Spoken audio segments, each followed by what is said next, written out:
Okay, well, I think I've delayed long enough tonight. So I just want to thank you all for coming. Thank you for waiting.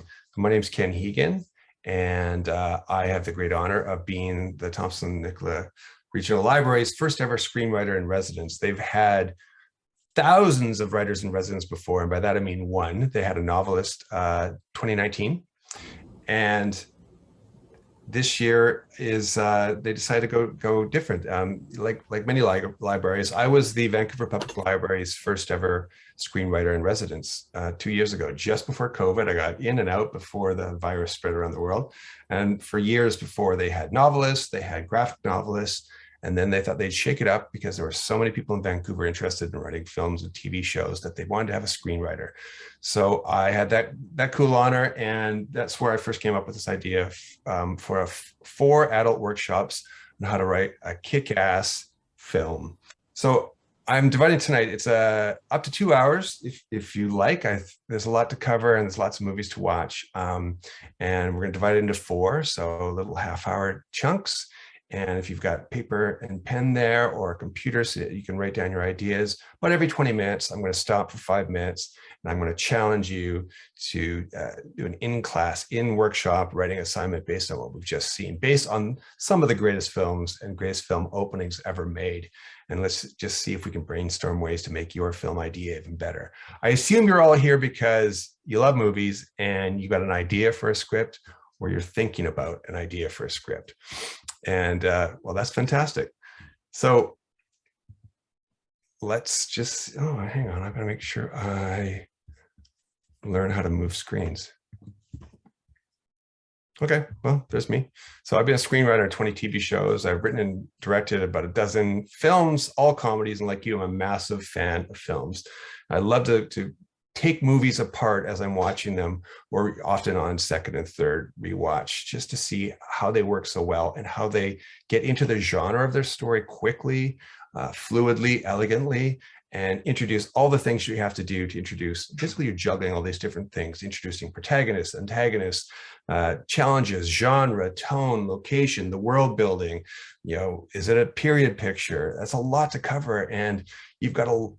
It's all on you in the first five minutes, really in the first often 5, 10, 15 seconds, because it's pretty interesting how when we start a new TV series, just say you're interested in Only Murders in the Building. I don't know if you've seen this. It's a Hulu show. You can see it on, I think, on Disney Plus here in Canada.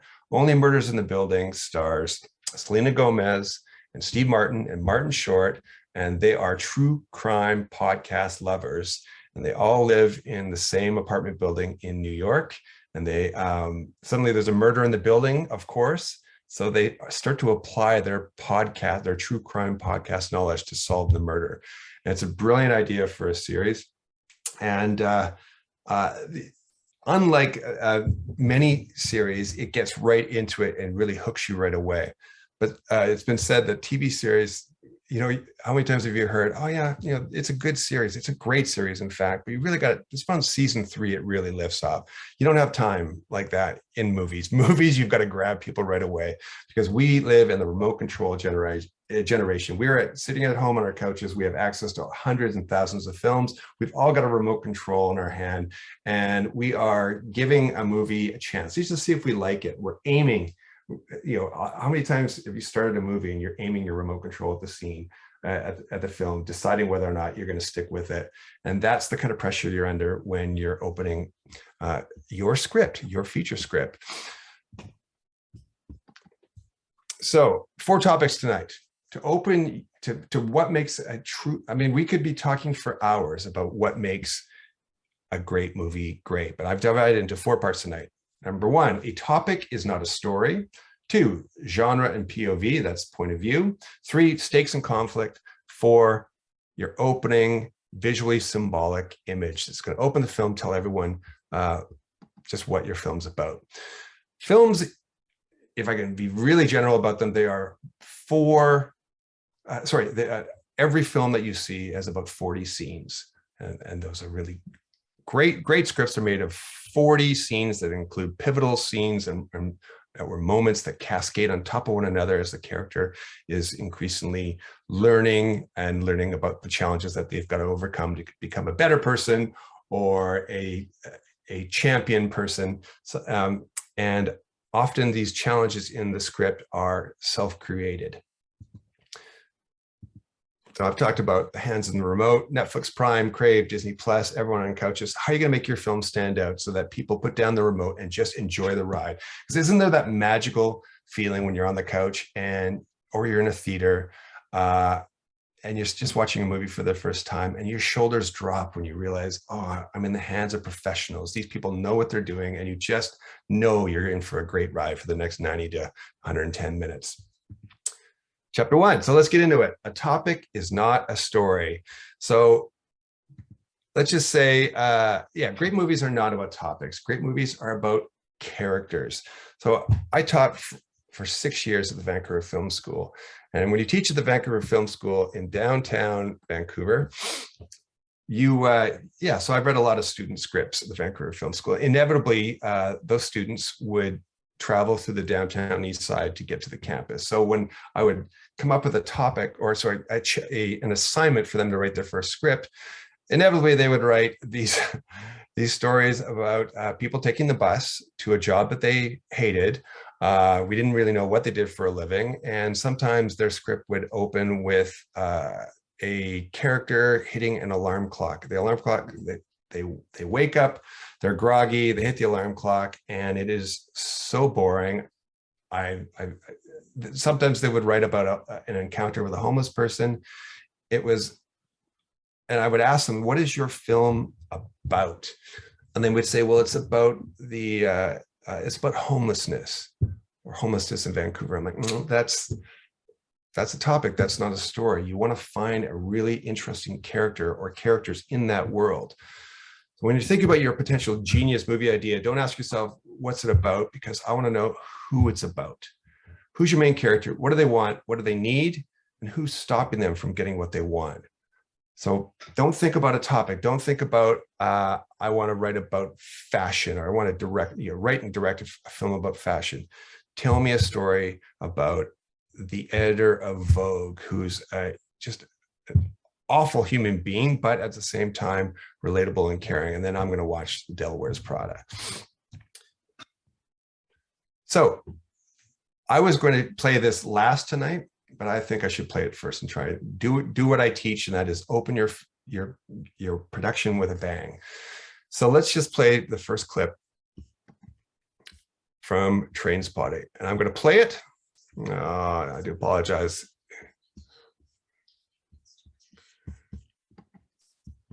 There it is. This is all queued up here.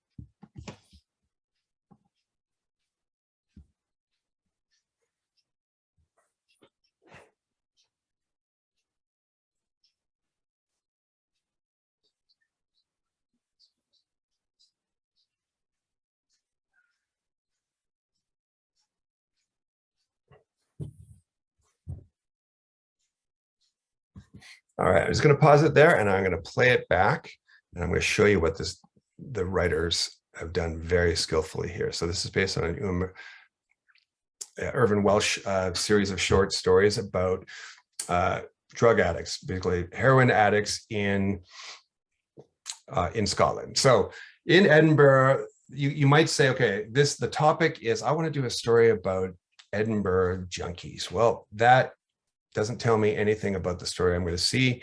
It doesn't inspire me. Instead, show me characters who are battling against their deepest flaws and just make things even harder for them as the film progresses.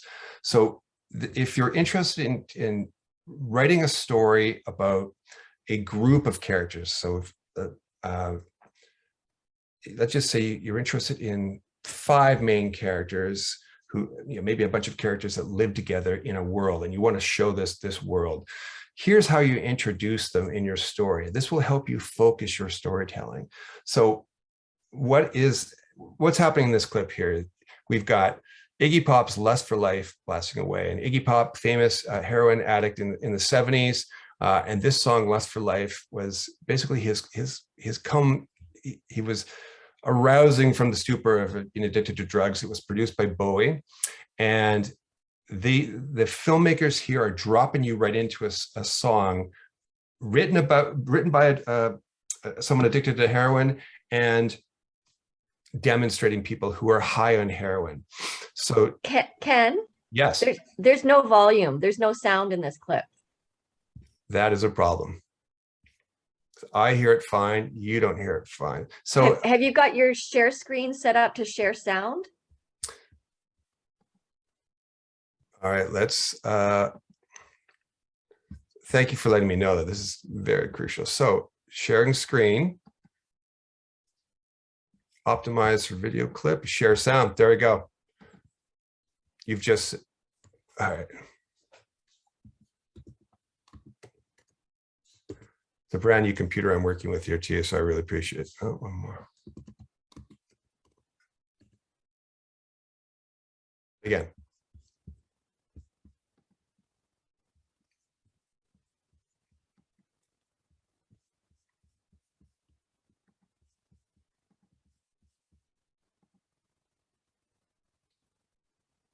Can you hear that?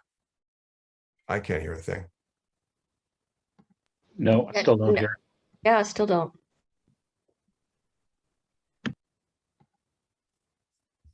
So I couldn't hear anything in that clip. Could you? No.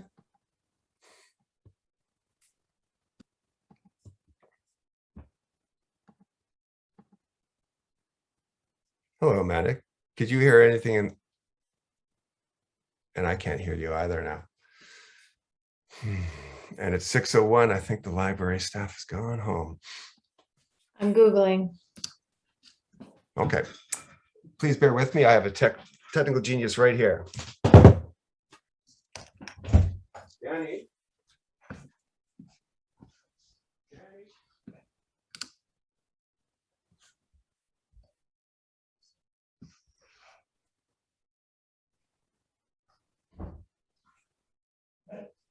Yeah, so I just clicked that. Thank you for this. So, all right. So I want to share screen. Mm-hmm. So share. You're sharing. Mm-hmm. I'm sharing. All right. Share sound. Where is it? Oh, that was already clicked on. Go to Zoom, please. Zoom to the Zoom button. See in the share one here. Yeah. Go in the bigger green one. This one. Mm-hmm. It said share sound. Go Yeah. in there real quick. In the selection here, I just want to see the selection stereo. Okay. Optimize for video clip, maybe.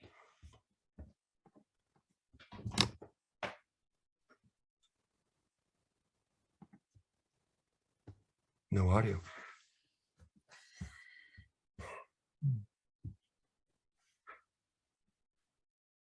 There's something with the output, I'm guessing. Yeah. Output There we go. built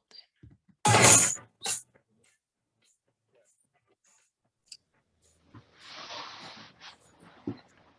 Can you hear that now? We heard it momentarily. Good That? There it is. Yep. Great. Thank you very much for your patience. Thank you. All right.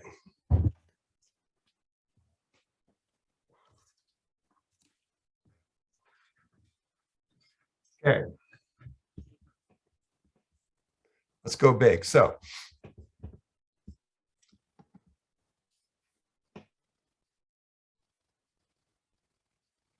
Nope. It's quiet again.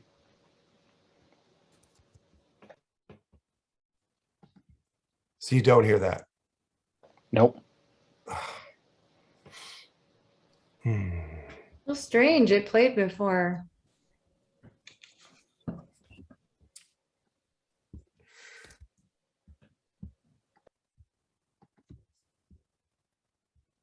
External headphones. Let's go.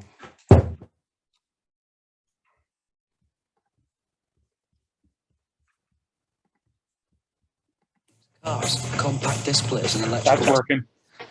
Yeah. Okay, so no headphones then. Okay, thank you for your patience. So I'm going to pause it periodically to demonstrate the very, very clever storytelling they're about to do here.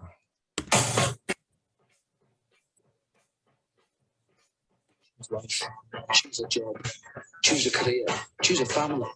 Choose a fucking big. So look at this framing. So we're introducing a number of characters. They're all friends. They're all addicted to something in Edinburgh. And this filmmakers and the screenwriter drop you right into the story. We see feet running. We see two characters in the foreground.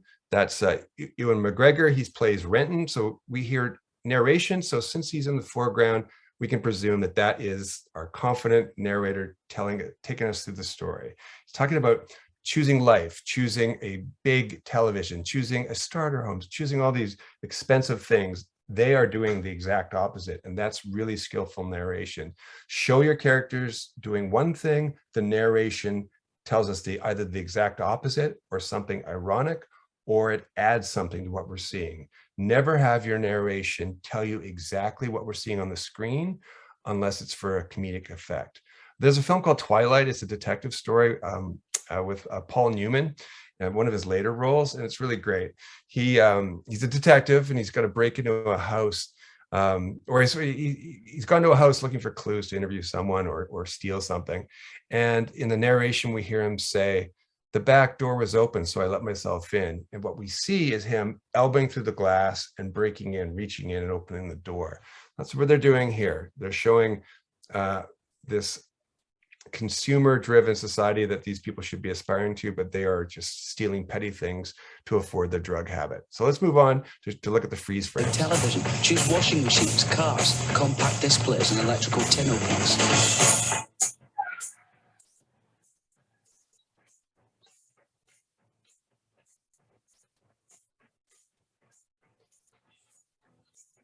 So then they freeze on Renton. Renton is our protagonist, so he's introduced first. He's just had a life or death experience. He's almost been run over by a car. Does he stop to contemplate his life, to meditate on the terribly dangerous choices he's making with his body, with his heroin abuse? No, he laughs in the face of death. You can see his hollowed out eyes. He's not taking his heroin addiction seriously.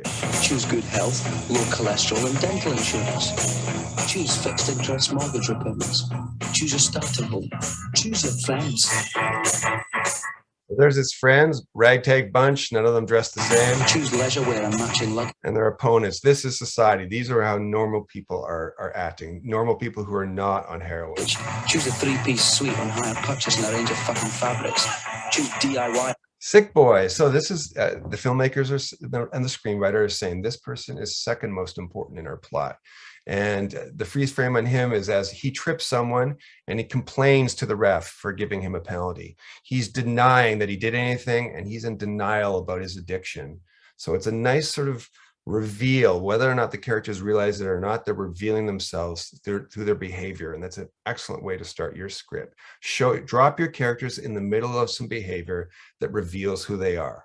I am wondering who the fuck you are on a Sunday morning. Choose sitting on that couch watching mind-numbing.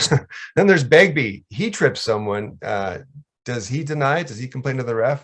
No, he revels in it. And his addiction is violence. He's addicted to violence, bit of booze, but he gets off on it. And this really pays off later in the story. So this is all foreshadowing too. We're not just introducing things for fun.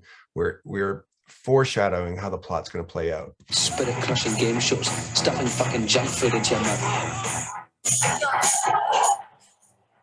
So Spud, the lovable loser in the Friends. He's got a Superman shirt. Ironically, he's the skinniest of the bunch. He's the runt. He gets scored on. His friends yell at him. So, Spud just does a little dance, and his friends can never be really mad at Spud. He'll screw up repeatedly in the story, but he'll just do a little dance, and all is forgiven. So we cut away to their girlfriends, and you'll notice they don't get freeze frames. They don't get names. That's the writer telling us they have a place in the plot, but they're not the main characters. The end of it all, pissing your last in a miserable home, nothing more than an embarrassment to the selfish. So there's Tommy. Tommy is being surrounded by, well, it looks like a pickpocket here, but he's surrounded by society's grinding him down. He's yelling for help from his teammates, his best friends, and none of them are coming to help. That foreshadows Tommy later in the story, because, spoiler, he's the only one of the group that contracts HIV and is dying in a hospital, and no one comes to visit him except for Renton. And Renton takes too long to do even that. Fucked up brats that you've spawned to replace yourselves. Choose your future. Choose life.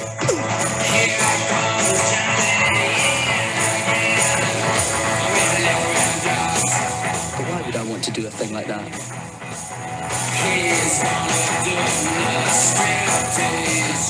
I chose not to choose life. I chose something else. And the reasons?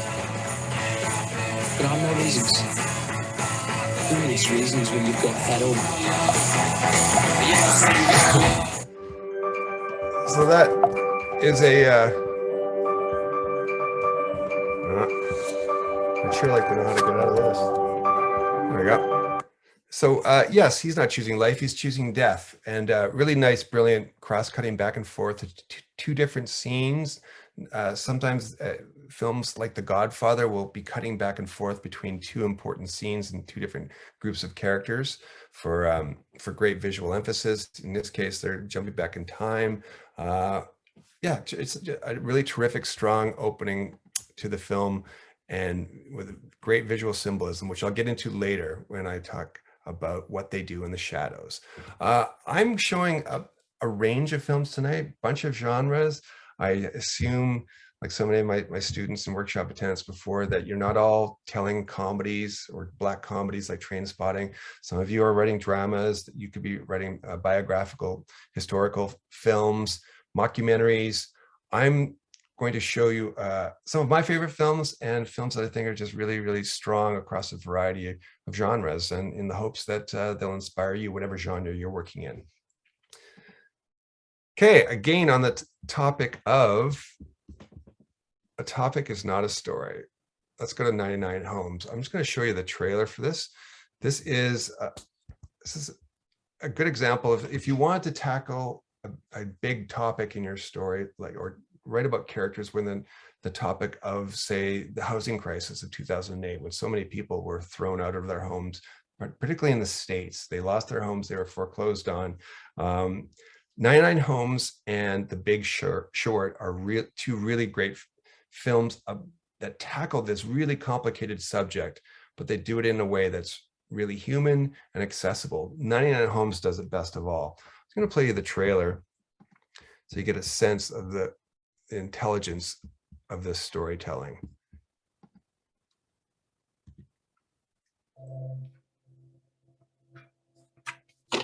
Also, is it? Do better than that.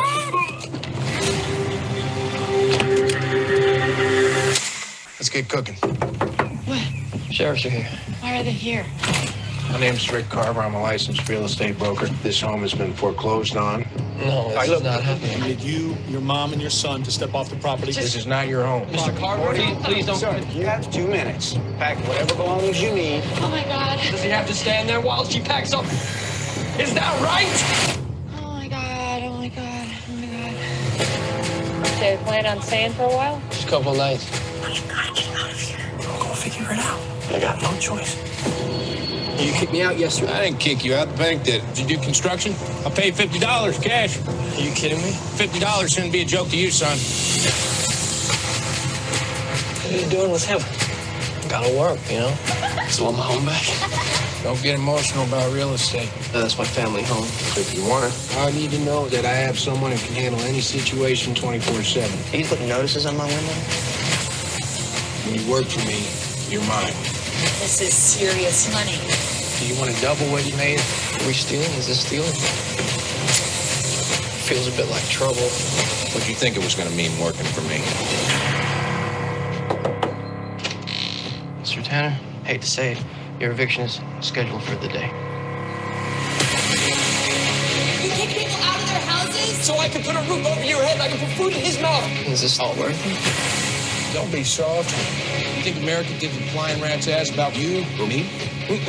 America doesn't bail out the losers.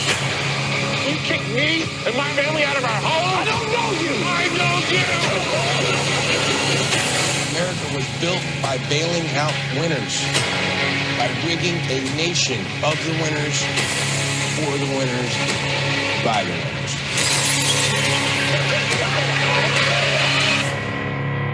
Only 1 in 100 is going to get on that ark, son. Every other poor soul's going to drown. What a great way to approach the housing market. And it asks the timeless question, how far would you go to save your home?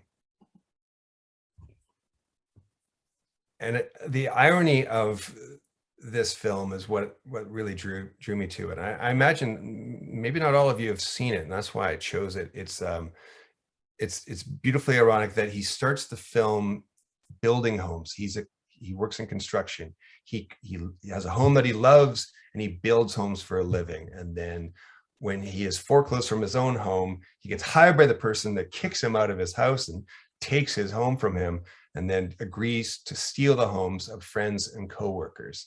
So it's a beautifully strong, compelling way to set up a protagonist and an antagonist.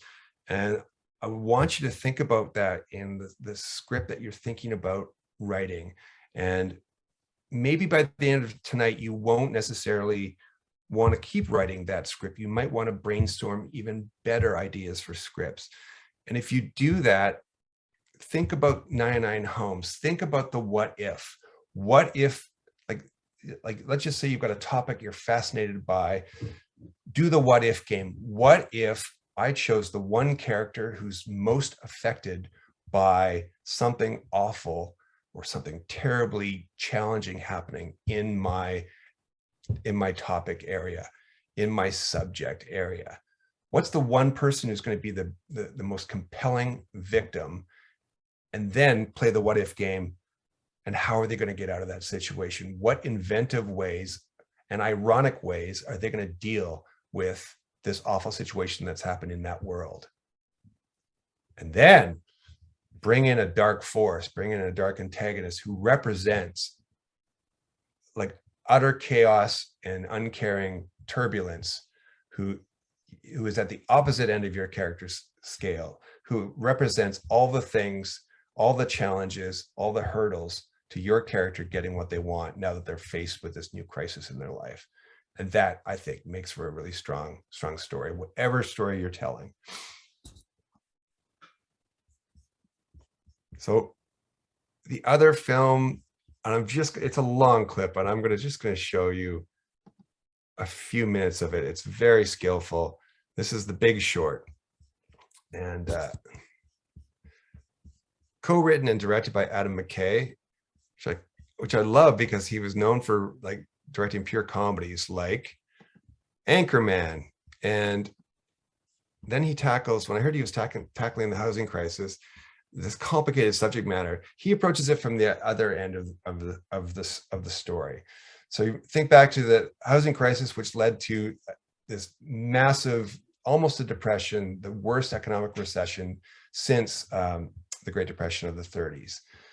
McKay, and this is based on a book, so these are real people or combinations of real people from the book. McKay decides to take some of the most interesting characters and focus on how they're all trying to make money off of shorting the stock market and making money off of other people's pain, making money off of people getting foreclosed from their homes, because they knew about it before it happened. So check this out. So this is very complicated financial storytelling. So here's a scene where one character, this banker played by Ryan Gosling, is pitching his idea to make money off of the impending stock market collapse. And by pitching to other bankers, he's telling them how it works, and he's telling us, the audience, how it works. And this is very useful for you in your story early on in your opening scenes. If you've got a complicated story matter, let's just say you're going to show your audiences a world that is unexpected, they've never heard of before. Whatever it is, consider including a scene early on where one character pitches and explains the world in doing so to another character, and basically they're doing it directly to you. So check it out. practicing his pitch. He's whispering to himself. Okay, hi. How are you? Have a seat. Okay, Mr. Bennett from Deutsche Bank. Here we have.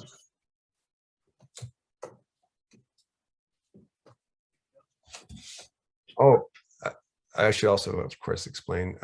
There's going to be some bad words in some of the films we show you tonight.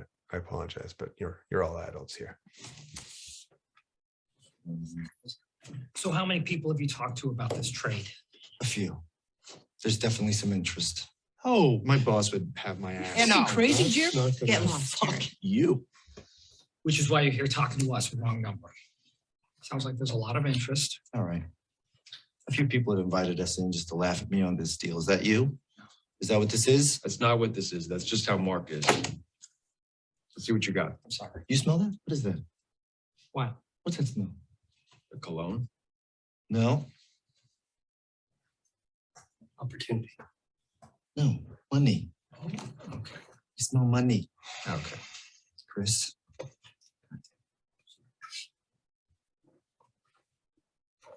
This is your basic mortgage bond. All right? The originals were simple. They were just thousands of AAA mortgages bundled together, guaranteed by the US government. The modern ones are different. They're private, and they're made up of layers of tranches. The highest level AAA is getting paid first. The lowest rated B is getting paid last, taking on defaults first. Now, obviously, if you're buying these, you can make more money, but they're a little risky. Sometimes they fail. Chris? Somewhere along the line, these Bs and double Bs went from a little risky to dog shit. Where's the trash? I'm talking rock bottom FICO scores. No income verification. Adjustable rates, dog shit. Default rates are already up from 1% to 4%, fellas. And if they rise to 8%, and they will, a lot of these triple Bs are going to 0 too.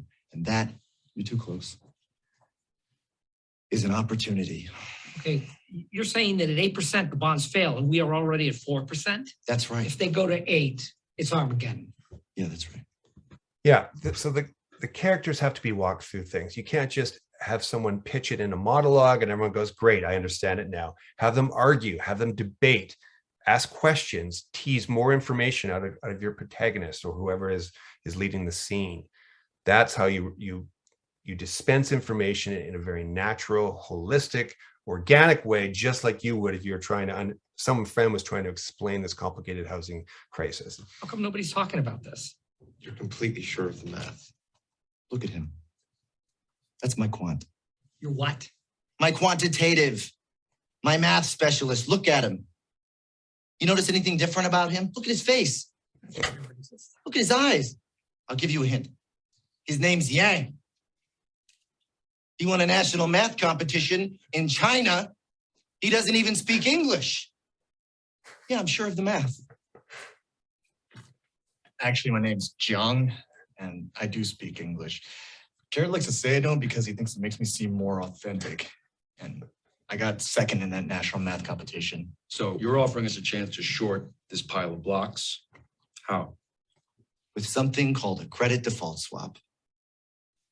It's like insurance on the bond, and if it goes bust, you can make 10 to 1, even 20 to 1 return, and it's already slowly going bust. 10 to 1, 20 to 1. No way. And no one's paying attention.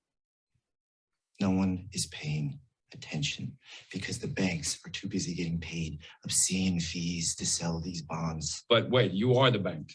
When you work for the bank, I bet your margins are pretty nice and fat. Let's not talk about my margins, by the way. Being nice and fat, that's a nice shirt. Do they make it for men? Aren't you the bank? I work for the bank. I don't think like a bank. Big bank, small bank, I like to make money. All right? Let me put it this way. I'm standing in front of a burning house, and I'm offering you fire insurance on it. How can these underlying bonds be as bad as you say? It wouldn't be legal. Nobody knows what's in them. Nobody knows what's in the bonds. I've seen some that are 65% AAA rated that I know for a fact are filled with 95% subprime shit with FICOs below 550. Get the fuck out of here. You want me to really blow your mind? When the market deems a bond too risky to buy, what do you think we do with it? Okay, I'm just going to, it's a very long scene. I'm just going to skid ahead to something ingenious they do to help explain this complicated thing. So it is our friend the chef. Here's world famous chef Anthony Bourdain to explain.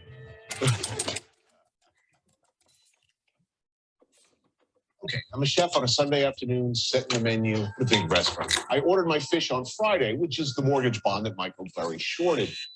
But some of the fresh fish doesn't sell. I don't know why. Maybe it just came out halibut has the intelligence of a dolphin. So what am I going to do?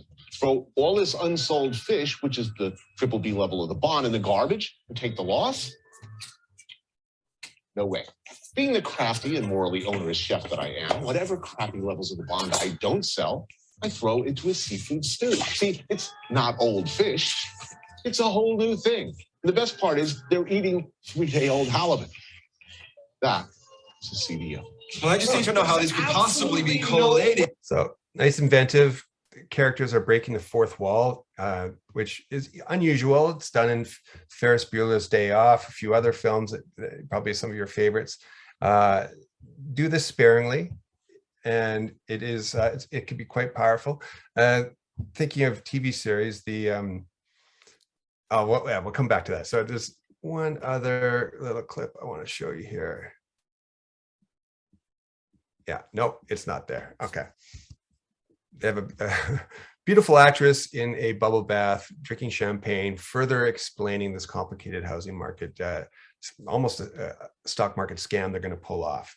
And I think the takeaway from this is, yeah, if you're tackling a big subject, find really interesting characters within it and find inventive ways to show, don't just tell. If he just stood there talking to the camera or talking to those characters without cutting away, without showing the business with the quant, with the tranche, you saw the titles on the screen. It's a very effective way to keep chipping away at this big complicated subject and entertain people while you're educating them. So let's take a 5-minute writing break, a brainstorming break, thinking about the story that you want to tell. The key learnings from these first clips I want to tell you is that, write real, believable, every man or every woman characters who are struggling with topics and challenges. For 5 minutes, it's now 6:27. Let's, so until 6:32, write down, who is your story about? What do your characters want and need? Who is trying to stop them from achieving what they want? And how is this situation ironic? For example, have their traditional strengths suddenly become weaknesses? Like, does your main character normally stop crimes, but now they must commit crimes to get what they want? Write down multiple options for your character. Don't just stick with your first idea. Write down 20 ideas until you get that gem. So again, who's your story about? What does your character want or need? Who's trying to stop them? And how is this situation ironic?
thinking about irony. If you were going to write a drama about, oh, I don't know, a worldwide pandemic that's killing and making a lot of people very sick, you can't get much more ironic than the start of the pandemic. You've got 7 p.m. every night, people are cheering and applauding and banging pots for healthcare workers and nurses.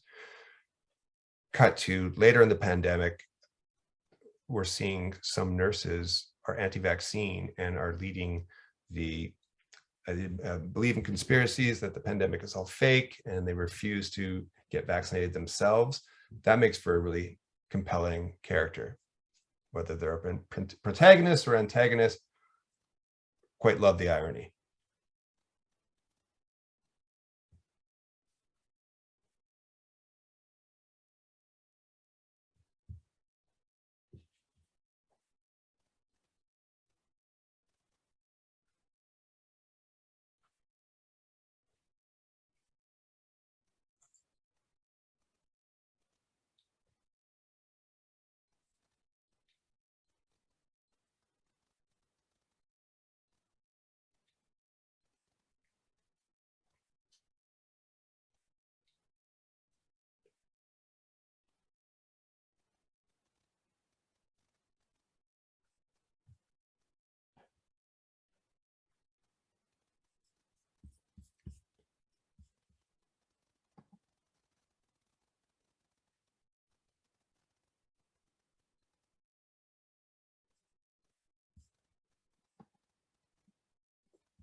All right, that's got us to the 5-minute point. Let's talk chapter 2, genre and POV. And I love talking about genre because one of the greats, Martin Scorsese, believes that if you want to write a story, you must master your genre. And the cool thing is, mastering your genre means that you have to do a ton of research in that genre. So before you even write a single thing, you can watch a dozen, 20, 30 films in that genre, or consume every book you can in that genre. When you watch Only Murders in the Building, the new true crime podcast series, it's very clear early on that the writers and creators of that series, and Steve Martin is one of them, he must be a lover of true crime podcasts. And yeah, they've explored that world. They know the world so well so that they can subvert the tropes and make jokes on that love of the genre. So Scorsese says, yeah, if you want to be a great storyteller, you must master your genre. Watch everything, even the not so great ones too. I'm a big fan of watching B and C films, quote unquote. They'll often be, they don't have to, these films don't have to win Oscars to be really entertaining or really, really instructive on how to construct. And that is what we are doing as screenwriters. We are architects. We are writing the blueprint for a film. Because unlike every other genre of writing, like novelists, when you write a novel, that's what the ultimate audience gets. They get what you've written. A poet, someone writes a poem, then we consume that poem just as it looks. Maybe there's some photos added or some images. But a screenplay is it's a blueprint for what's about to be the consumable story in the end. You don't film a script, otherwise it would be very easy for most of us to make our first film. We would just aim a camera at the page as a reader flips through. So read everything, scripts, books. You have to know what's been done before so you can add to it and change on it, improve on it. So you take cliches from your genre and subvert them. Scorsese's genre is Italian Irish mob crime films, and they're usually set on the East Coast, featuring criminal men usually defending their weakest friends and often double-crossing them. Goodfellas, Mean Streets, The Irishman, Gangs of New York, Wolf of Wall Street, The Color of Money. The genre tropes are there's often a double cross, and the world is explored through violent men right from the opening scene. You think of the opening scene from Goodfellas. We often, thinking back, we think the opening scene is that incredibly amazing oneer, that 8-minute tracking shot. I think it's 8 minutes as it tracks Ray Liotta. He's on a high. He's a very popular made man. He's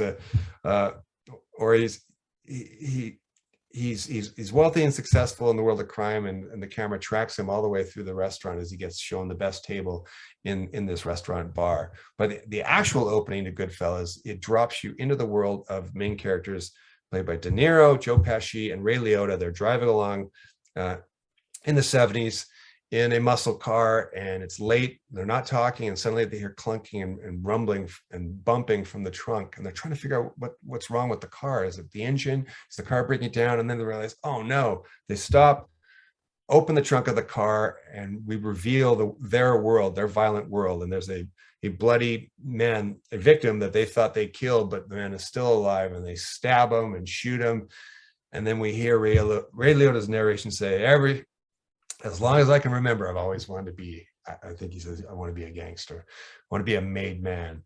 And so that genre didn't just come easy to Scorsese. He was a film school student, consumed everything in that world, great classic crime films and novels before he did Mean Streets. If you want to write a detective story, let's just say you want to write a private detective mystery, and let's just say you want to solve a crime that happened in Kamloops recently. I don't know if you're from, or some of you aren't from Kamloops. There was a great story the other day. The mayor's official necklace, his sort of gold chain of office. Someone broke in and stole his chain, and I think that would be a fantastic start. I don't know if it's a start to a movie, but it would be a great start to a small town mystery series, sort of like Only Murders in the Building. I don't know what happens next. It's just an idea for a scene right now. But if you were going to write that, let's just say there's a local small town private detective, and that's one of the crimes that they're going to solve. If you're going to write that story, you've got to study the books of Sue Grafton, Sarah Paretsky, Raymond Chandler, John D. McDonald. Study the greats so you know how they're constructed, how you open your characters. Do you introduce your characters in the middle of them being excellent, like in a James Bond film? We always open a Bond film either with a very big crime is being committed, or we show James Bond in the middle of his previous mission. Detective films like Chinatown, The Big Sleep, Devil in a Blue Dress with Denzel Washington, Kiss Kiss Bang Bang, and The Big Lebowski, they all have been written by people who had a great love for classic detective stories, and so they know the tropes and they know the world. So I'm going to show you the opening from the Big Lebowski. It's one of my favorite films, and I didn't like it when I first saw it. I love Fargo, and so when The Big Lebowski came out, I thought it was way over the top, and it has very quickly become a film that gets better and better, and a script that gets better and better the more I watch it. Here's the opening. Well, early on from The Big Lebowski, the opening scene shows him stoned, wearing sunglasses at night, and buying milk with a 69-cent check. And he's rolling along like a tumbling tumbleweed. That's the visually symbolic image of who he is. He is a stoned tumbleweed rolling guy through LA. And just check this scene out for a good introduction of a detective story.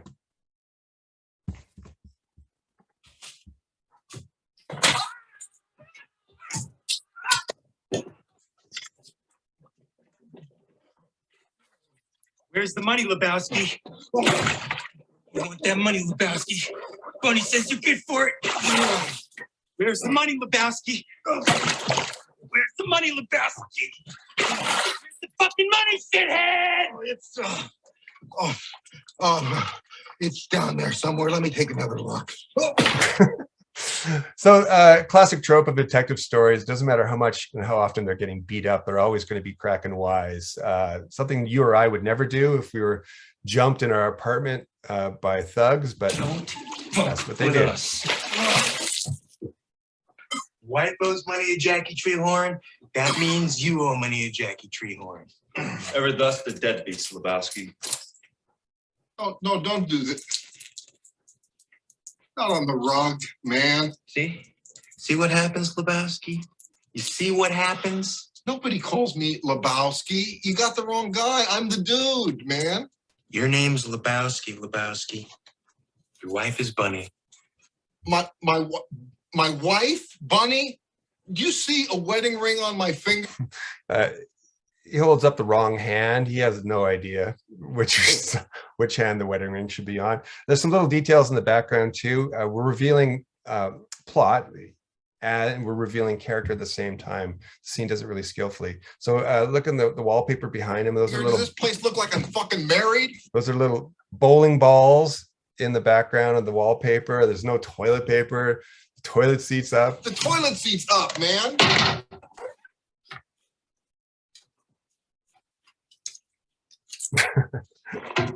The fuck is this?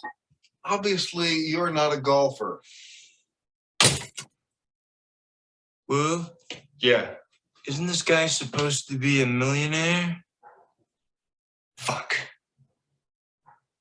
Yeah, what do you think? He looks like a fucking loser. Hey, at least I'm housebroken. My asshole. And the irony is they break in, trash his place, and they're pissed off at him for wasting their time. Yeah, really nice, skillful way of introducing a case of mistaken identity, very common in detective stories. So let's look at the genre of horror. Get Out, one of my favorite films ever, and one of my favorite films the last few years. How many people have, just show of hands, how many people have seen Get Out? So not all of you. Okay, well, there's going to be a little bit of a spoiler, maybe not, but I'm going to show you the opening to show you how skillfully Jordan Peele, was his second feature, and it almost universally loved. And even if you don't like horror films, you're probably going to like Get Out. It's that strong. So let's get to the opening clip.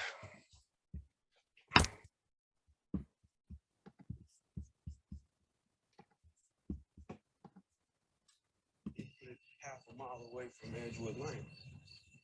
Huh? Hey, you got me out here in this creepy, confusing ass suburb. Gosh, I'm serious though. Feel like a sore thumb out here. All right, baby. All right, talk to you soon. See you. So this is Brian Ave. Fucking hedge maze out here.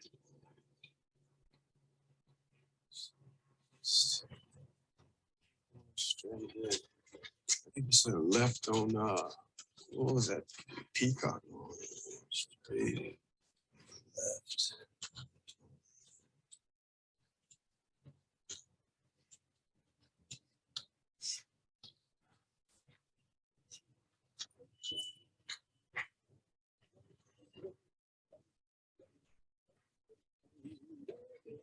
Okay. Just keep on walking, bro. Don't do nothing stupid. Just keep on. Fuck this. I'm fucking go the other way. I can't. Not today. Not me. You know how they like to do motherfuckers out here, man. I'm gone.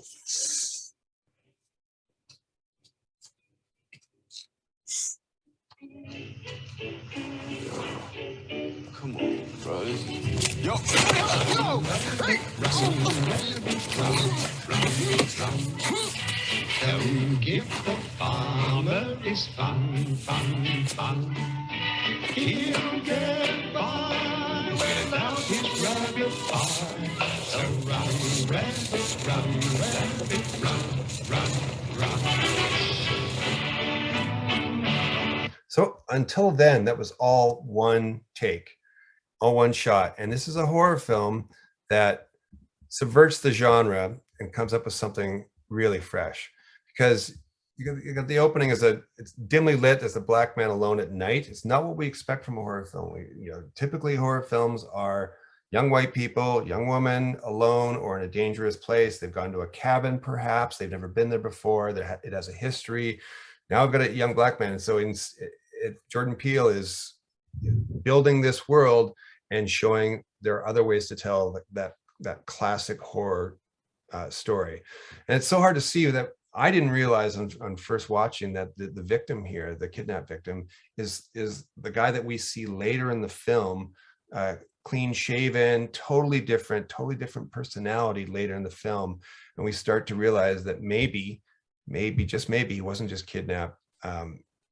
It wasn't kidnapped for he's literally being kidnapped by body and mind. And there is a really great body swap plot that you're not aware of in the first opening scenes. This film starts tense, as every horror genre film should, and drops you into the world, introduces you to a character that is either your protagonist or is just like your protagonist, and has a big plot influence later on. Okay. Bird Box, another genre film. We just want to quickly show you this is a really good example of a horror film, a suspenseful horror film. I'm going to show you the opening scene.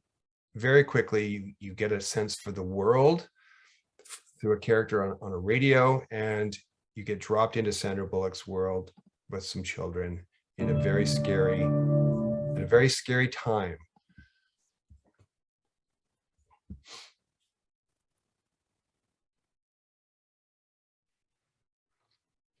We have a place, a compound.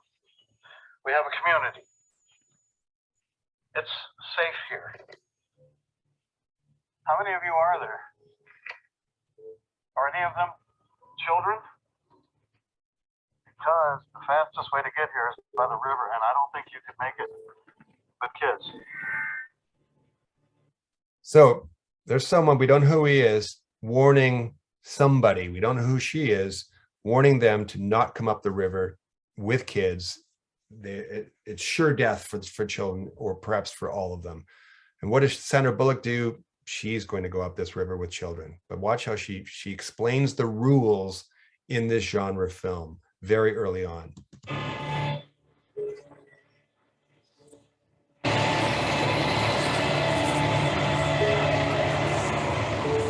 Listen to me. I'm only going to say this once. We are going on the trip now. It's going to be rough. It's going to feel like it's going on for a long time, so it's going to be hard to stay alert. It's going to be even harder to be quiet, but you have to do both. You have to do every single thing I say, or we will not make it. Understand? Under no circumstance are you allowed to take off your blindfold. If I find that you have, I will hurt you. Do you understand? It's cold. We have blankets. Boy, you have your dog. Girl, you have your kitty. This is just a place. There's nothing more that we need from it. Do you understand? Explain the rules and threatening violence to them, to children. And you'll note that she doesn't mention any of the kids' names. She's calling them boy, she's calling them girl. And later we realize she's doing that. She knows their names, but she's not calling them by name because it's a way of psychologically protecting herself from losing them. If they die, then they were, in her mind, just a boy, just a girl. She still obviously really, really cares, but anyway, keep going. And no talking on the river. You must listen as closely as you can. If you hear something in the woods, you tell me. If you hear something in the water, you tell me. But you never, ever take off your blindfold. If you look, you will die. Do you understand? It's okay. It's okay. It's okay. It's okay. It's okay. It's okay.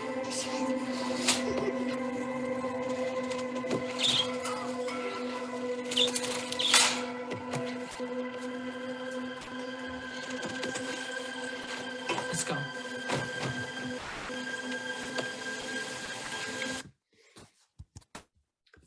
Okay, so Bird Box, really efficient storytelling. The rules, there are two ways that you can open a genre film like this. This is post-apocalyptic horror. So it can start with characters in a normal world, or thrust them in the middle of the action to show us the dangerous landscape that the lead characters must now travel. So that we're not seeing the normal world here. We're being dropped into post-apocalypse, not pre-apocalypse. Scary high stakes right from the opening dialogue, and the rules are explained. If you're going to reveal, if your story is going to involve rules, like let's just say Fight Club, you want to introduce those rules of that world early in the story. Don't wait to Act 3. It's too late. We've got to have in the first 10 minutes, first 5 minutes, first 3 scenes, we need to know the rules of this world you're creating for people. And Mallory refers to kids as boy and girl to distance herself from caring about them. So let's take a few minutes and talk about your genre. Every script that you write is part of a genre. And it may be a brand new one that you're creating. It may be one that is a classic genre. I want you to think about, what are your favorite films in that genre? Write down, just take a few minutes and write down 3 films in that genre. That might be a way of describing what your script is about. Because at some point, people are going to ask you, what are you writing about? And what's it like?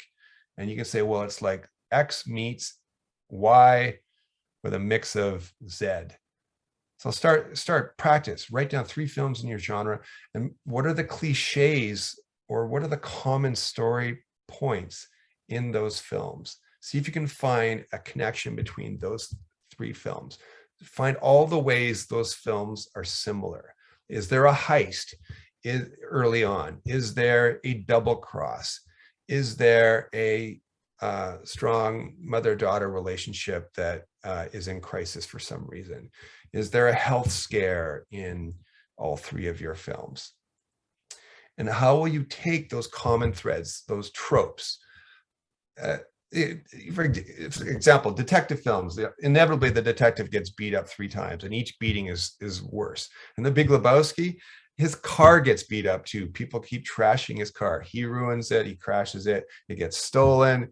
It's I think, yeah, some hobos leave it, and like, yeah, they just ruin it. And so how will you take those tropes of your genre, and how will you change them and twist them and improve on them? How will you flip them upside down?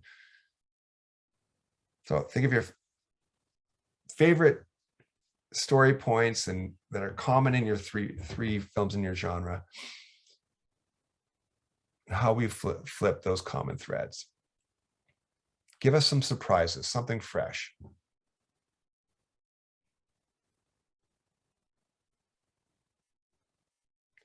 Think of Spike Lee's Inside Man as a bank heist film in which the robber is inside the bank the entire time. We think he's escaped, but he switches identities with people and hides inside the bank until the coast is clear. That's a great flip. That's a great twist in the genre. Netflix is really great too. You can actually research by subgenre. So like little infinite sort of subgroups of your genre. So don't just look for horror, look for psychological horror or psychological horror set in a certain time period.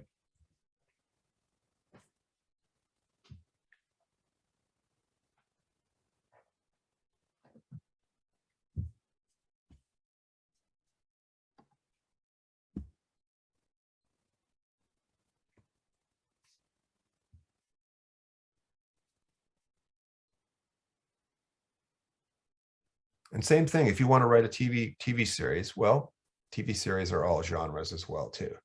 Think of your 3 favorite TV shows. And think outside the box too. Are there some great British shows? Are there great Australian shows in your genre? Write them all down and study them.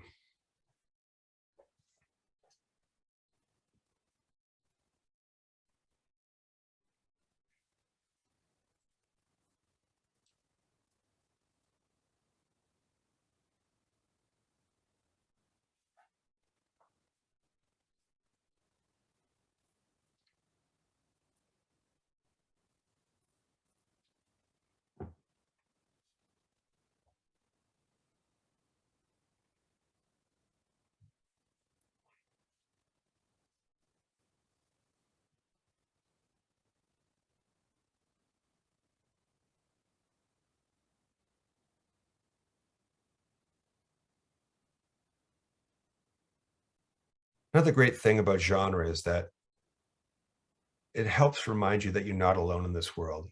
It can be very solitary being a writer, but you can learn from the experts before you who've already created a story that's sort of similar to yours. You can learn from them and come up with something brand new and exciting.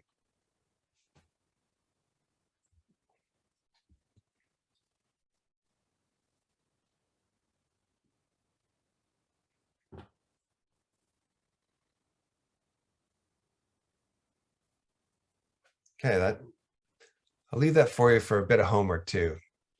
It's just really good. And I find it's really helpful to, when you're writing a script, sometimes it can be overwhelming. You look at a screenplay format, it looks kind of, well, it looks maybe hard to master. And I like the Coen brothers approach to writing a script, and that they leave the actual formatting of the script, the tabbing over, and the quick codes that allow you to title a scene.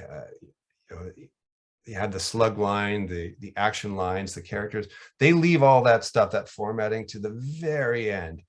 I found it really useful with the last script that I wrote, to work quickly and powerfully and confidently forward. Is to I use the book Save the Cat.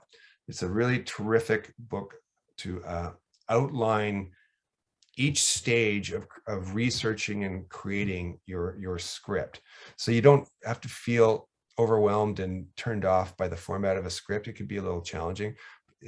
Save the Cat, chapter by chapter, gives you homework assignments, starting with, imagine what the poster looks like. What's the genre of your story? And encourage you to brainstorm all sorts of solutions and little assignments.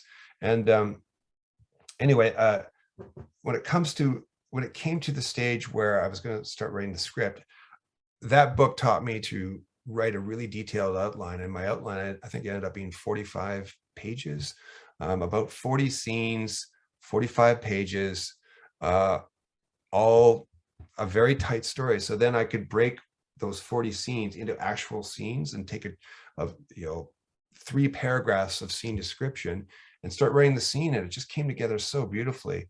And all of this was done in separate Google Docs. So I would encourage you, if you're going to do something like Save the Cat, where you do those homework assignments, have one giant folder for your screenplay, and then within that folder have subfolders where all those assignments, like imagine what the poster is, who's going to star in this film, what are the tropes and genre, everything that we're talking about tonight, separate documents, all moving you forward towards writing a really, really detailed outline, which then becomes something that you break into the story. And I wrote my script entirely left aligned in Google Doc, leaving it to the last second. So that way, when I do a second draft, it's not so challenging to cut and paste a scene and move it later on. It's very tricky when your script's already formatted, because it looks like the screenplay is all done. It looks like it's ready to be sold or filmed. But if you have everything left aligned, it's much easier to edit, just as any professional writer will tell you. So chapter 3 tonight, and stakes and conflict. And there's an American, a producer friend who's read a ton of scripts, Canadian and American, and he said that Canadian scripts and films, they don't think big enough, if he could generalize. Our scenes are too small. The stakes are small. There's an argument in a kitchen about small things, small emotional things. And he feels that Canadian stories don't take enough chances with the emotional content of the scenes. In short, the script feels small. Even though many of our films that are shot here have a small budget, that doesn't mean you have to write a small subject. Don't write small. Don't write real life. Don't write everyday boring conversations. Write heightened reality. Write big, bold characters who have to make big, bold choices and are almost eloquent as they make those choices. And it doesn't mean you have to fill your script with explosions, Hollywood style, or car chases. That's not what I mean. I mean, if you want to impress other people to want to make the script with you, or to buy it from you to make it, it means you use the 3-act structure to craft big, solid, boisterous stories with characters battling for wins. And you want your challenges and hurdles for your protagonist to be really beautifully brainstormed, just always finding ways to make things get even worse. And it's rising conflict. rising troubles. It's not just one thing going wrong, it's 4 things going wrong. Think of Raiders of the Lost Ark. The challenges and the hurdles for Indiana Jones just seemed to pile on top of each other. And that's the mark of a really good, strong, big story. And I want you to think about exploring every possibility of a topic and of a scene for your characters, not just the first idea that pops in your head because you want to finish the script really quickly. And I get that. I really understand that. You know, there's something really powerful about getting lots of pages down in a week or in a month. You really feel like you're moving forward quickly to selling that script. But it's very important at the planning stage that you really brainstorm all the ways that you can be visually inventive in describing scenes and arguments between characters, right? And I want to encourage you to always add more conflict, more intensity, not just characters, you know, arguing and yelling at each other at the top of their voice, but debating. Often, if you've got characters debating at every scene, challenging each other's ideas, not just agreeing with each other in this perfect happy world where no one disagrees. I personally try and avoid conflict as much as I can in my own life. I think maybe we all do. Some of us love the drama, but I sure don't. I save the drama for the script, and that's where you really want to think about, if you're picking a story, pick a story where there's conflict built in. That's why there's so many police and medical dramas on TV, because there's always conflict when you've got people with guns solving crimes and murders and so on. It's understandable. Now, yeah, it's all about stakes. You want the bigger the stakes, the more your character must rise to meet and overcome them, and that'll give us a really satisfying journey. I'd love to play a clip for you from Silence of the Lambs. And it's actually an analysis clip. I don't know if any of you have seen, there's this great YouTube series called Every Frame a Picture. And it's created by actually a Vancouverite. He's a Vancouver editor who's down in San Francisco. And he and his girlfriend created these series. So it's called Every Frame a Painting. I'll just roll up. They got almost 2 million subscribers there. It's totally worthwhile to follow them because his name's Tony, and he basically analyzes great comedy directors and writers like Edgar Wright. So he analyzes how Edgar Wright constructs comedy in a scene. He analyzes David Fincher in one clip and talks about how David Fincher, he's just such a skilled visual craftsman. And in that clip, I think it's called, There Are a Million Ways to Shoot a Scene, but there's only one right way. And David Fincher always chooses the right way, making sure the camera is always with our lead actor. The camera is at their eye level. If the character's running, the camera's running. It sounds simple, but not everyone can pull it off. And in this one, it's called Who Wins the Scene? So I'll just play it for you. It's a good, fun analysis of the importance of conflict and how to stage it. Hi, my name is Tony, and this is a quick episode of Every Frame a Painting. Let's go. Dr. Lecter, my name is Clarice Starling. Can I speak with you? Today's topic is winning the scene. In drama, 2 characters walk into a room. Each wants something from the other. May I see your credentials? The question of the scene is, who gets what they want? Closer. First, you'll notice they both look right into the lens, examining each other. Even though Lecter is in jail, this framing shows him and Clarice as equals. But once he lands the first blow... That expires in 1 week. You're not real FBI, are you? We move over the shoulder, with each person building up a defense. And who has the power here? Sit, please. He does. From here on out, we're always looking slightly down on her, slightly up on him. Now then, tell me, what did Miggs say to you?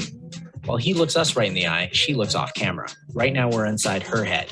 Jonathan Demme will reinforce this by having the camera look where Clarice is looking, only to bring us back to Lecter. You know, Florence?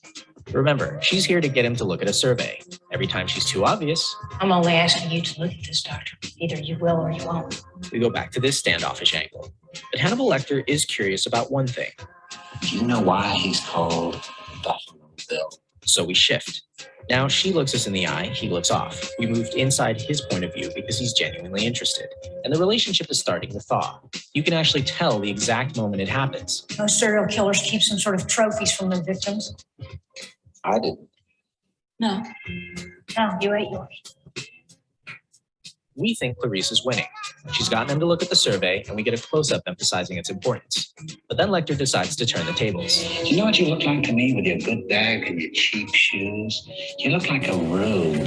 This is the first time the camera dollies during the entire scene, and it ends by framing Lecter normally while leaving Clarice short-sighted, off balance. Just when she thought she was winning, she lost. If you're paying attention, you'll notice that Lecter is no longer looking directly into the lens, but ever so slightly off. Because they're not seeing eye to eye anymore. You fly back to school now, little starling. He walks away from the camera, which is mirrored in the next shot when she does the same. After Miggs does his thing, we get the second camera move and the very first two shot in the entire scene. Finally, they're together in the same frame, the camera looking up, and we understand that this is the beginning of a relationship. Go now. I don't think Mix could manage again quite so soon, even though he is crazy. Go now! What makes the dynamic interesting is that Hannibal Lecter wins the scene and then gives up his win for his own reasons. Clarice gets what she wanted, but it feels like a humiliation. If you enjoyed this little exercise, I highly recommend watching the other interactions between these two characters, each of which has a slightly different answer to the question of who wins the scene. My name is Tony, and this was a quick episode of Every Frame a Painting. Yeah. Fun, fascinating stuff. Now, you're not, as the screenwriter, you're not responsible for writing the camera angles. What you are responsible for is creating the scene in brush strokes, very economical writing, describing the environment, and maybe brief bits of action, so that you're helping guide the director to make the right choice in where to place the camera. So you would probably write that she sits down, and either through dialogue or in that action line, you're going to describe how she's feeling intimidated, but she pushes on, knowing that she's come for something from him. And I really do love how Tony describes that every scene is about two characters walking into a room and they both want different things. Who's going to win? Think about that with your own story too, as you're building stakes and conflict. So yeah, really quickly, this could be in any category tonight. How many people have seen Heat by Michael Mann? Great neo-noir film. I don't know how neo it is now. It's getting older, but it's a fantastic film. And it was the first time on screen that we got to see Al Pacino and Robert De Niro in the same scene at the same time. And it's a really inspiring film for filmmakers. Talking about genre, Heat inspired Christopher Nolan's The Dark Knight. And you might think when you watch a Wes Anderson film, you think that he's most inspired by, I don't know, plays, because so much of his action moves from left to right, or like old Charlie Chaplin films moving left to right. Wes Anderson, every film that he makes has a heist in it. It's not a bank heist, but you think of Fantastic Mr. Fox, Bottle Rocket, Wes Anderson's first film, is a very small, funny, ironic heist. But yeah, study any of them, and he owes a big debt to Michael Mann, and no film owes a bigger debt than The Dark Knight. You want stakes and conflict in a really great way, a visually inventive way to open your film? Well, check this out. So the opening shot in The Dark Knight is, let's get rid of that. So I assume everyone here has seen the second Batman film, The Dark Knight. And usually I always encourage people with your screenplay to, like I said with Train Spotting, start your main character, your protagonist, like drop them into the middle of the action, and we capture them going about their day or their night, and they're revealing themselves in a visually symbolic way. Well, The Dark Knight, it doesn't really make sense because, well, this is the second film. The previous film, yeah, we met Christian Bale's Bruce Wayne and Batman. But Batman in The Dark Knight, Batman doesn't show up for many minutes into the film. And I thought that, well, that doesn't apply. I guess this is one of those rare films that focuses on the antagonist because we're meeting the Joker. But this opening shot is the camera is veering in on a building, and I realize it's actually representative of Batman. Batman is flying towards the building. We are Batman. flying in to watch this heist in progress. Check it out. So this is an homage, Christopher Nolan's homage to Heat by Michael Mann, which was a bank heist.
So yeah, we've got that.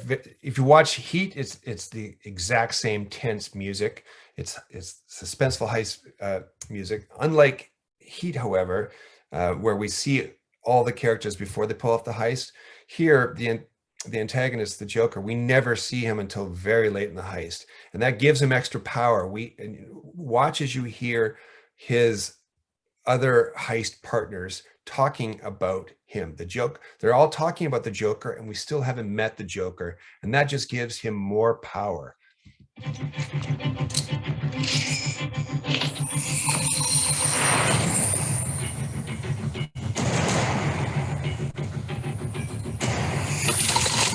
Three of a kind. Let's do this. That's it. 3 guys? 2 guys on the roof. Every guy gets a share. 5 shares is plenty. 6 shares. Don't forget the guy who played the job. He thinks he can sit it out and still take a slice. I know why they call him the Joker. So why do they call him a Joker? I heard he wears makeup. Makeup? Yeah, to scare people. You know, war paint.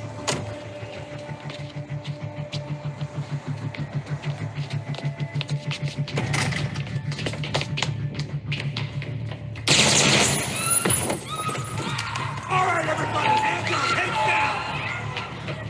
I said hands up, heads down. Let's go, pal. I'm making a withdrawal here. I said hands up. No. Here comes the silent alarm. And there it goes. Heads down. I said stay down here. That's funny, it didn't dial out to 911. It was trying to reach a private number. Is it a problem? No, I'm done here.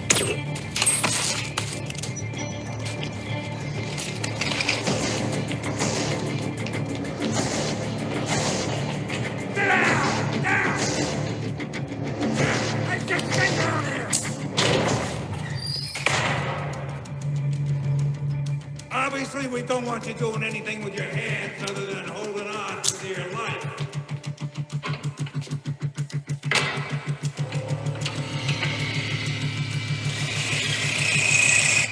On the ground! Stay on the ground! Nobody make a move! Nobody! Stay down!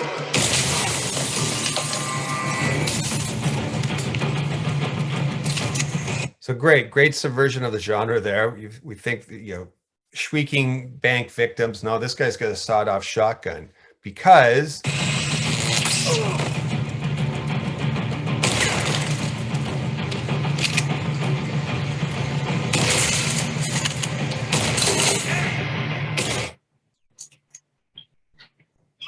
You and your friends are dead! He's out, right?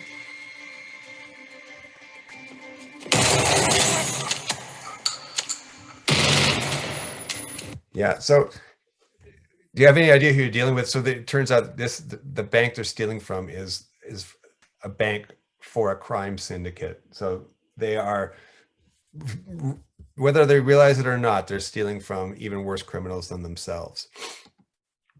Okay, chapter 4, and we are getting close to the end of our workshop tonight. So normally I would have a break halfway through, but I have been terrible in showing up late tonight. So I think if it's cool with you, I'd like to just keep showing you a couple more clips and power on through so that we can finish on time. Opening your film with a bang. Normally, I would start with Train Spotting. It's such a really great, inventive, powerful, propulsive, accelerating way to open your story. And I think I've got another one that I think does the same job as Train Spotting, but a bit more modern and a different POV. Great openings. They establish the genre, the world, and the setting, and the tone, and often it's from the look of it. And you can describe that in your first few action lines too. So think of The Dark Knight that we've just seen. When you watch Heat, it's the same color scheme as Heat. It's grays, it's blues, it's very moody. It looks like a noir film. It looks like a crime film. And ever since crime films started being filmed in color, they've tended taken on that kind of hue. They're not sunny and orange and yellow and red like romantic comedies. You also, great openings have to establish the main characters, your protagonist and antagonist, in order of how we're supposed to care about them. Establish the tone and establish the stakes. And you've got to all do this all economically, and don't worry, inevitably in your first draft of your script, you're going to overwrite it. You're going to write 20 pages more maybe than you need, and that's okay. Every novelist does it, every screenwriter does it, but if you follow the rules, follow the homework assignments and save the cat, hopefully we can cut down on some of that. Tarantino has famously been quoted as saying that so many stories start too early.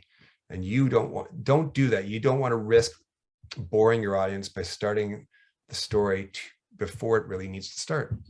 Think of story as a timeline, as going from, in your case, left to right. Right? That's how we see the linear passage of time. Well, your great power as a storyteller is you get to decide where you're going to cut that string, that timeline. You could start it really, really way wide and have a 4-hour film with, I don't know, 240 pages. I don't think you'll ever have that film get made or bought, or find a way to make it that sort of sweet spot around 95 pages or 102 pages. You get this great power. You get to play God, for lack of a better word. And it's pretty cool to be able to decide when a story starts and when it ends. And in a future workshop, I'll talk about how powerful it is to match your opening visual to your final visual. Like, what's your opening shot? What's your closing shot? If you can have that opening shot, that opening scene mirrored in your closing scene, it bookends your story in a beautiful way. So if you've seen Train Spotting, how many people have not seen Train Spotting? Okay. Oh, I wish I was you. I wish I could go back in time and unsee it. Train Spotting is great because it starts with that, choose life, choose adventure, choose, it has that great monologue about choice. Well, that same monologue gets picked up at the very end of the film. And in the opening of the film, we see Renton. He's our main character. He's running towards us. He's being chased by store cops, and he's dropping wallets and stuff he's stolen. Well, at the end of the film, he's in a vastly different place emotionally. And he is approaching the camera. He's walking towards the camera. I won't say anything more about it. Just do check it out. It's a really great way to make order out of your chaos, because Train Spotting, remember, was a bunch of sort of separate short stories, and that script made it a very powerful linear story purely by commenting on the opening scene and the ending. So I actually haven't seen Molly's Game in the last few months. I wonder what the last shot is in Molly's Game. Well, I'm going to show you this really powerful opening, and it's a good example of POV, of point of view. Oh, please ignore that little logo there. That's courtesy of whoever graciously uploaded this to YouTube. So watch how the screenwriter, so Aaron Sorkin wrote this. You may remember him as the screenwriter and creator of The West Wing. Aaron Sorkin also wrote Social Network, and here he's being hired. So I shouldn't say being hired. He's the writer-director. This is his directing debut, and he has adapted and wrote the script based on Molly's Game, the book. This is based on a real person. She is an Olympic athlete. I believe Olympic medalist, I guess we'll find out soon enough, in moguls. She skis moguls, and she became, in real life, this Olympic athlete became a legal card game madam, and very popular book, lots of great actors in it. And so when Aaron Sorkin was choosing his opening scene, this is how he introduces Molly's world view.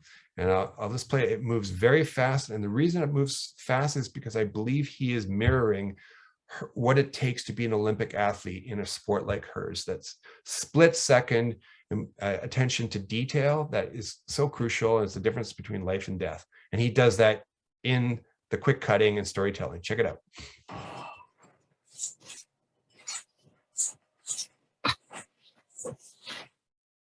A survey was taken a few years ago that asked 300 professionals one question: what's the worst thing that can happen in sports? Some people answered losing a game 7.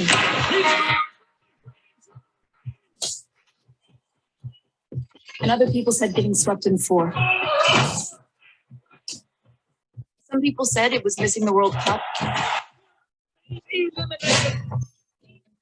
And some Brazilians said it was losing to Argentina. Not just in the World Cup, anytime, ever, in any contest. One person answered that the worst thing that can happen in sports was 4th place at the Olympics. This is a true story, but except for my own, I've changed all the names, and I've done my best to obscure identities for reasons that'll become clear. I'm Molly Bloom, and right now I'm ranked 3rd in North America in women's moguls. I grew up in Loveland, Colorado, about 2 hours north of Denver.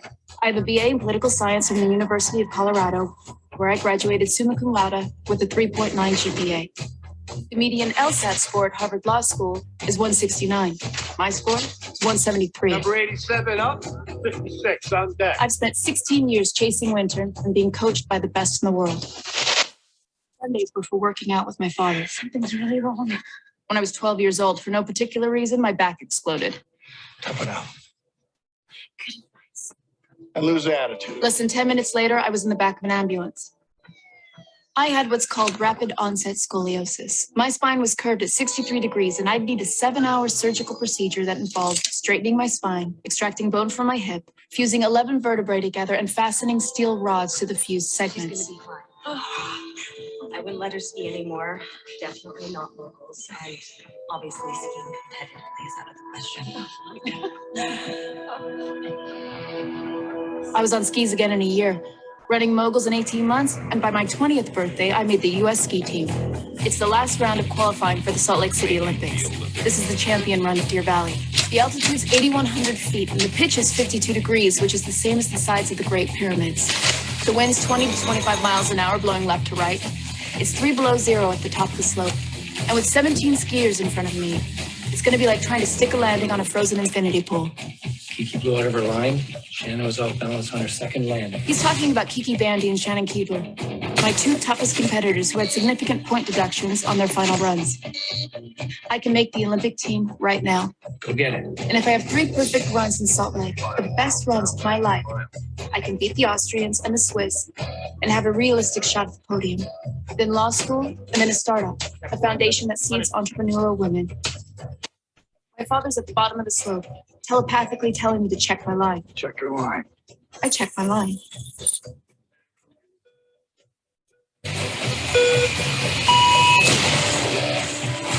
Good snow contact, calm upper body, legs together, good shape, no line deviation. Set up for the D-spin and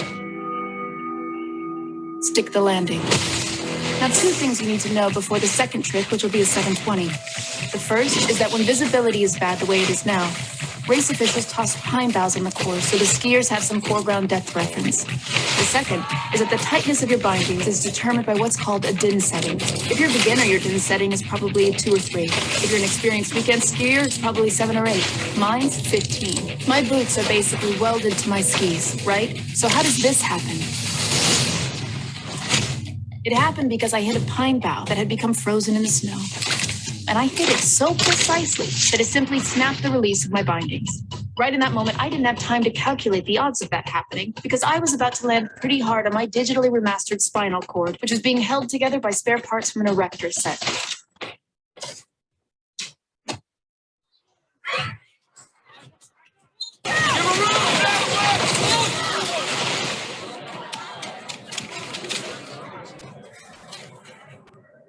None of this has anything to do with poker.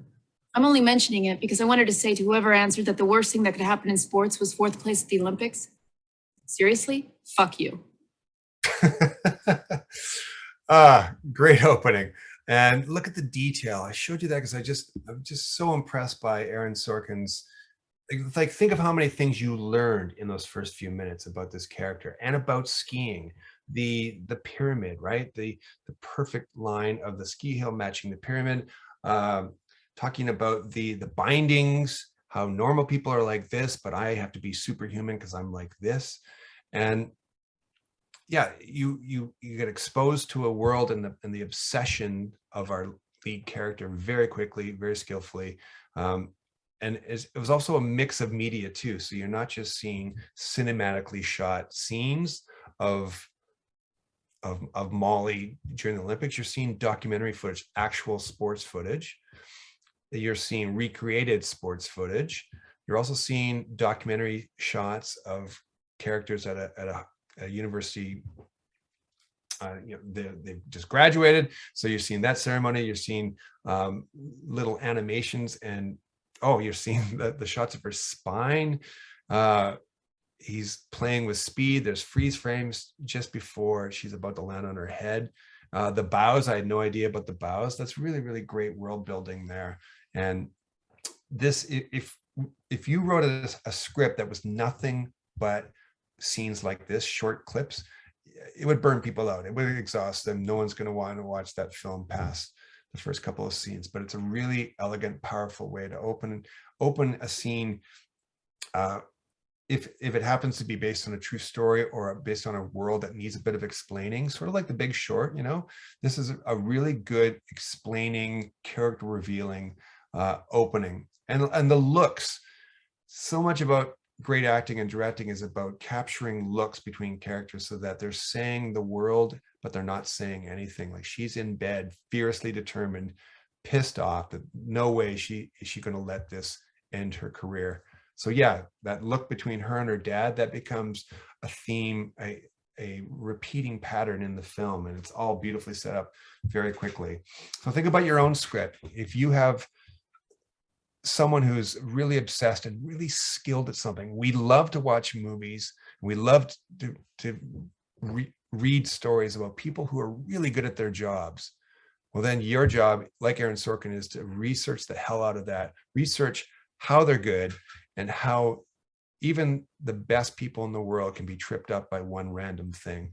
And thinking about the random theme of that bow dislodging her binding, that randomness is really part of the theme of the story, because what is poker but people who are really skilled going up against chance and odds. So yeah, really nice world building and character building at the same time there. So the last clip I want to show you tonight, I bet maybe none of you have seen this, or maybe one. Okay, we got one. Yeah, there is a TV series based on this. This is a mockumentary from New Zealand by Taika Waititi, who you may know as the director of Thor Ragnarok. And he got that Marvel movie because of two New Zealand films that were really, really strong. One was The Hunt for the Wilder People, which is a great screenplay. I encourage you, by the way, track down the scripts to all these film clips tonight. If they resonate with you, get the scripts, or the films that you have written down that are the genre of the story that you're about to tell. Get the scripts as well. Don't just watch the movie, and do a script by screen analysis to find out how the writers and filmmakers economically told their story, what got left in, what got added, what got cut. It's really, really helpful for you.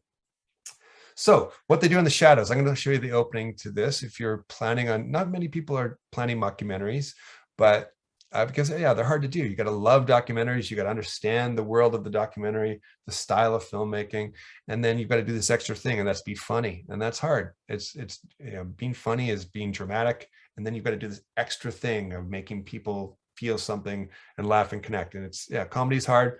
I think What We Do in the Shadows does it really well. So let me share the clip, and we can talk about it. But you can see, just like Train Spotting, watch how each character is introduced in order of importance, so that we know that we're going to be seeing the film through the eyes of Viago, the main character, who's actually played by Taika Waititi, the writer-director. Check it out.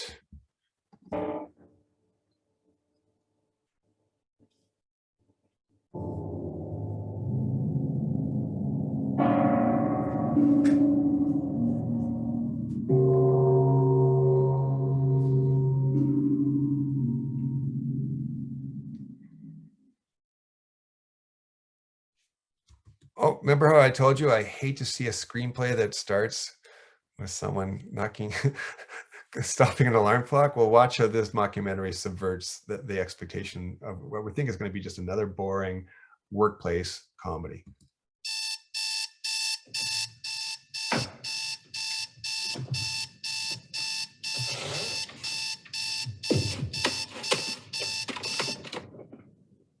Yeah, that would be a casket.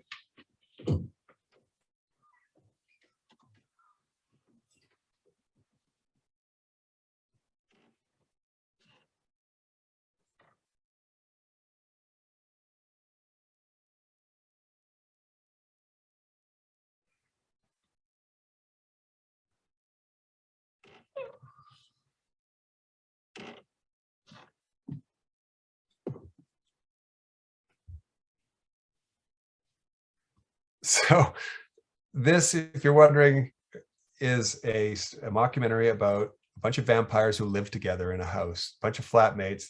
And so this is Viago. He's what, 379 years old. He's showing off his vampire skills.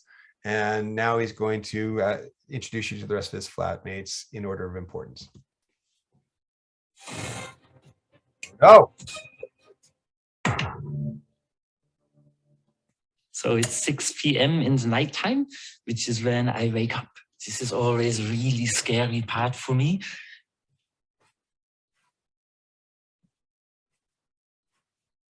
Yes! Nighttime. So now I'm going to wake up my flatmates.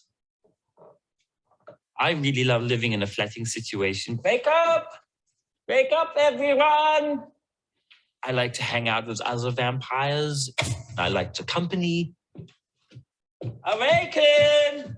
So he's already started doing what the documentary subjects, if you've seen a Werner Herzog documentary, like the one about these, the Antarctic station, it's fantastic. He basically, documentary filmmakers, they get the main subjects to just show you their world, tell you what they do. Just show us an average day in the life of a vampire who lives with vampire flatmates. That's great. So we're showing the genre in right away. Wakey, wakey! I just really like having a good time with my friends. Speaking. Hi. Hey. Speaking. How was your night last night? I transformed into a dog and had sex. Cool. We're gonna have a little flat meeting in the kitchen in about 15 minutes, okay? Okay. Okay. Should I close this? Yes. Not it, love. Sorry.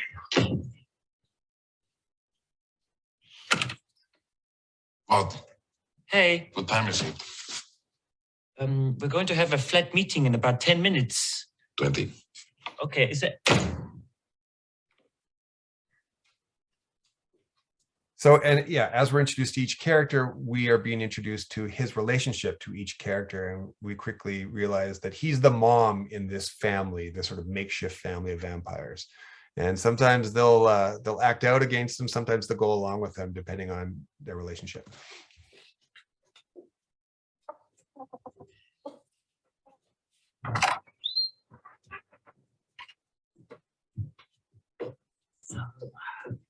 In Peter's room, just going to wake him up.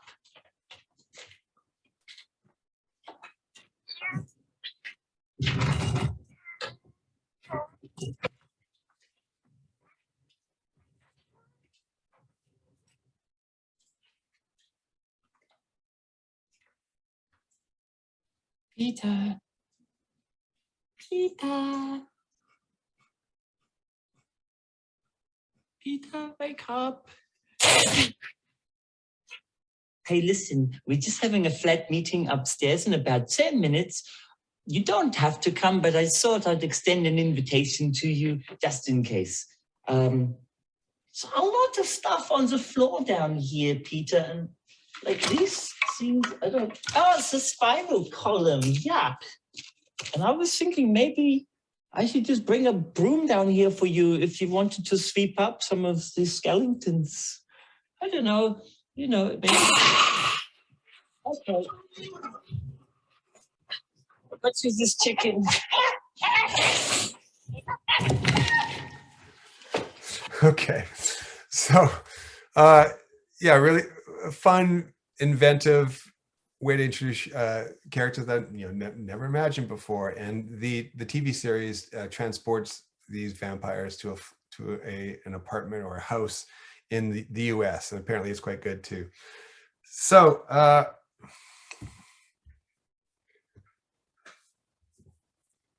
rather than do this now, I want to give you some homework then. So thinking about the openings that I've just shown you, I want you to think about how you're going to introduce your story. In what symbolic way are you going to introduce your lead characters, and in what order, and why that order? Like, don't do what so many newspaper journalists try and avoid, which is burying the lead. You don't want to bury your lead actor 40 minutes after you've started the film. People are going to be confused, and it's not skillful. You want people to be assured that you are a storyteller who's going to make them drop the remote. You have an understanding of the proper order of introduction of your characters. So how will you introduce them? What symbolic way will you introduce your lead characters? So they're in the middle of doing what? What is the action that reveals their true nature? What reveals their flaw? Think of Star Wars. How was Luke Skywalker introduced? What was he in the middle of doing? And was he happy about doing that? Did he enjoy it? Did he dream of something better for himself? Your character, what did they dream of? What are they scared to attempt? And could they finally attempt to go on that journey because they're thrust into it because of some outside force? And suddenly now they've got to choose that adventure, like Luke Skywalker had to, when his aunt and uncle were slaughtered, he had no choice but to join the resistance and try and become a Jedi. Think about Mission Impossible. We see our hero or heroine in the middle of an assignment that shows what a hero they are. Show us what your character is doing for fun or work in the real world, reveals their personality, and sets up the stakes for the film ahead. And write down multiple ideas. Don't just stick with your first idea. Like, I'm an advertising copywriter by day, and one thing I think I'm getting really good at is, inevitably, if you're in advertising, you're writing a headline, a subheadline, and body copy, whether it's a website or an ad that you see from TELUS or BCAA. There's always a headline, subhead. The headline, I will not just write what I think is a brilliant headline. I will write 20, 30, sometimes over 100, and they can come very quickly. And then I'll divide them into themes. So after a while, your ideas you can start seeing clusters. So maybe you could think of introducing your character in the middle of work. Okay, so that's a theme. What is it like when they're about to start their day's work or their night's work? And then think about, okay, well, maybe I introduce my character at home. They're in the middle of doing what at home with their husband or their wife or their girlfriend or their kids or their roommate. Drop them in the middle of a situation that reveals who they are and what their relationships are to everyone. And then go back even further and think, what's that first shot going to be? Is it Batman flying through the air? Is it a close-up of something, extreme close-up of a spider that represents something that will be revealed later in the story? And yeah, think about what your ending could be too. And once you start brainstorming those parts, suddenly you're on the way to have a really good, strong skeleton for your story. So I have talked almost for 2 hours straight, and like normally if I was in person, I would love to hear more about your scripts and see if I can brainstorm ways to make them even better. Don't have time for it tonight, but I want to invite you. I'll give you my email address. It's kenhegen@gmail.com. And Amanda, I owe you a reading. I apologize, I've been slow with it. The rest of you, I want to encourage you to do what Amanda did. If you want to send me even like a synopsis for your story, and if you have a question or a concern or a problem with it, bounce it off me. Maybe I can help you brainstorm ways to solve it and make it even better. And you know, and if you're looking for genre, if you want to flip me the idea for your film, and you're wondering if there are other films that could be really useful, or other scripts you could get, yeah, reach out to me. It's kenhegen@gmail.com. And I'll be leading 3 more workshops this fall. This is my favorite, along with the next one, which is opening visuals. So I'm going to be showing even more great inventive ways to open your story. I'm also going to be doing a workshop on comedy, analyzing what makes a great comedy, and I'll be looking at multiple different subgenres in comedy. I'll also be doing a workshop on endings, great classic endings. And I'll also include some examples of endings to stories that were fantastic, but they somehow lost it in the end. We'll try and figure out if we can brainstorm an even better way to end something. So that's my workshop tonight. I'm really, really grateful for you coming, and yeah, just loving films like I do. I can't wait to see what you come up with, and just tell a great story. That's all we want. You know, a lot of effort, you know, goes into you know, people who invest in films, people who act in them and work on films. None of it matters if the story is not good. And so please give actors and crew and movie studios, give them something they want to see. And I highly encourage you to write a story that you want to see in a film. Don't just write something about your dad or some local story just because you think you can write it and it will be achievable for your first script.